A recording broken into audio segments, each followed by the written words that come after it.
What I want to talk to you about today is the difference between gifts and choices.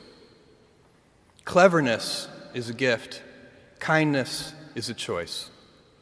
Gifts are easy. They're given, after all. Choices can be hard. You can seduce yourself with your gifts if you're not careful, and if you do, it'll probably be to the detriment of your choices.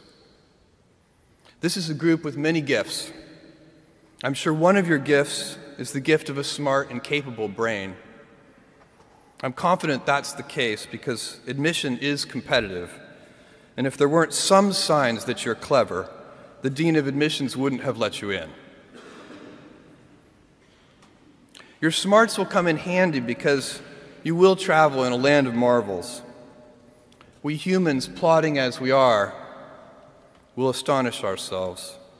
We'll invent ways to generate clean energy, and a lot of it. Atom by atom, we'll assemble small machines that can enter cell walls and make repairs. This month comes the extraordinary but inevitable news that we've synthesized life. In the coming years, we'll not only synthesize it, but engineer it to specifications. I believe you'll even see us understand the human brain.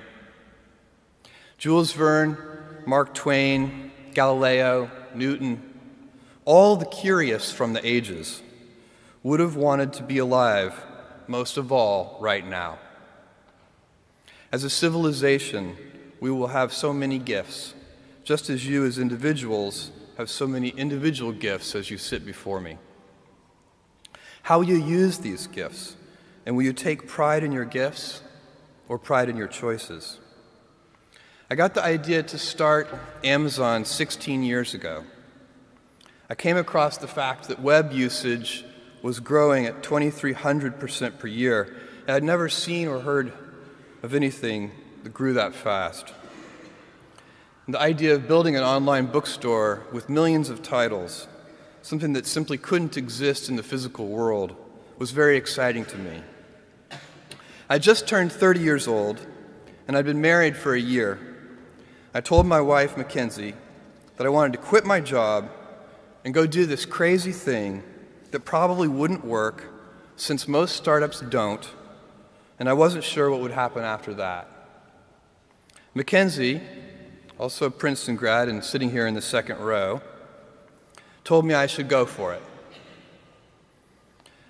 As a young boy, I'd been a garage inventor. I'd invented an automatic gate closer out of cement-filled tires, a solar cooker that didn't work very well out of an umbrella and aluminum foil, baking pan alarms to entrap my siblings. I'd always wanted to be an inventor, and she wanted me to follow my passion. I was working at a financial firm in New York City with a bunch of very smart people, and I had a brilliant boss I much admired. I went to my boss and told him I was going to start a company selling books on the internet.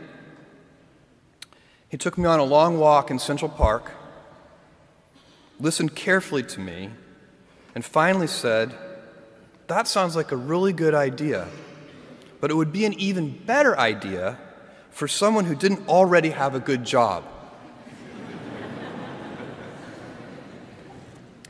That logic made some sense to me, and he convinced me to think about it for 48 hours before making a final decision.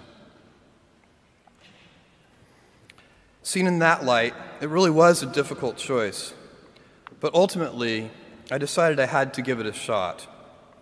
I didn't think I'd regret trying and failing, and I suspected I would always be haunted by a decision to not try at all.